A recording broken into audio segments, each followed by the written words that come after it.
Morning my dear students. आज मैं आपको क्लास 12 मैथ का lesson 1.1 relation in the function का क्वेश्चन नंबर 2 एग्जांपल का लेके आया हूं।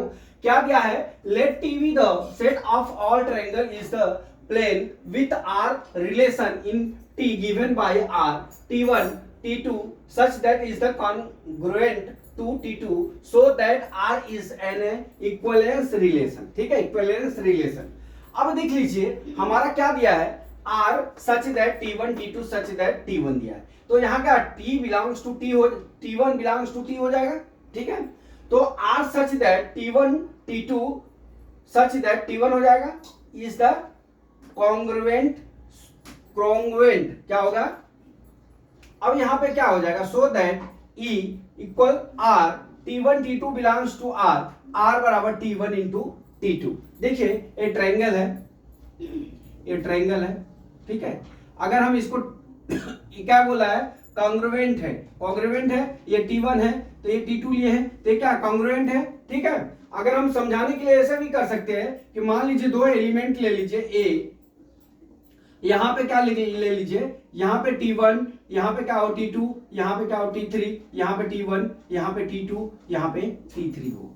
ठीक है, यहां पे क्या हुए T3 में, तो हमारा यहां पे क्या है, कॉन्ग्रुएंट है। कॉन्ग्रुएंट का मतलब ये हो गया कि अपना जो है जो T है, ये जो T1 T2 है, ये दोनों क्या होंगे, कॉन्ग्रुएंट होंगे। इसलिए ये क्या हो जाएगा हमारा, यहां पर रिफ्लेक्सिव रिलेशन हो जाएगा। क्या हो जाएगा, रिफ्लेक्सिव रिलेशन। यहां पे क्या लिख देंगे हम,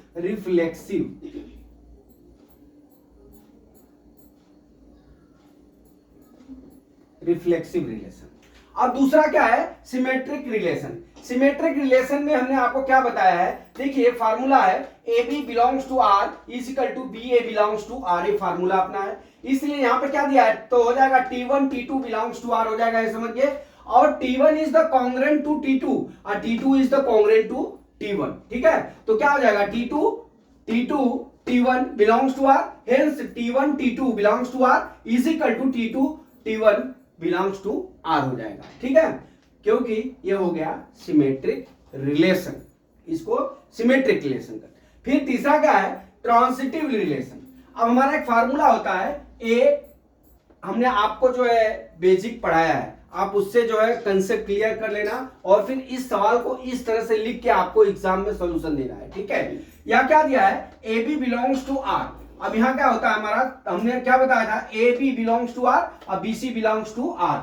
ठीक है, तो अर्थात क्या हो जाएगा हमारा, ए का संबंध जो है किससे हो जाएगा, सी से, इसका संबंध सी से, ए का संबंध जो है बी सी से, सी का हो जाता है A C belongs to R, क्या हो जाएगा, all of any A B C से।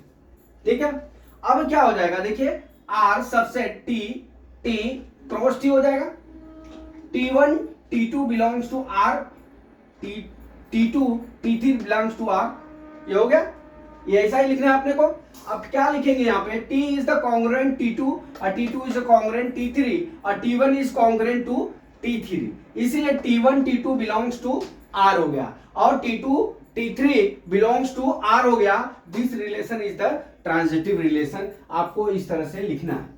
ठीक है, जब आपका बेसिक क्लियर रहेगा तो आप इसको लिख पाओगे। तो आप बेसिक पहले क्लियर करना, फिर इन सवालों पे लगाने की कोशिश करना। तो डियर, मैं समझता हूं कि ये संबंध जो हमने बनाया, ये रिलेशन जो समझाया, वो आपको समझ में आ गया होगा। कल अगला वीडियो फिर लेके आते हैं। जय मां सरस्वती, जय भारत माता, जय जवान, जय किसान।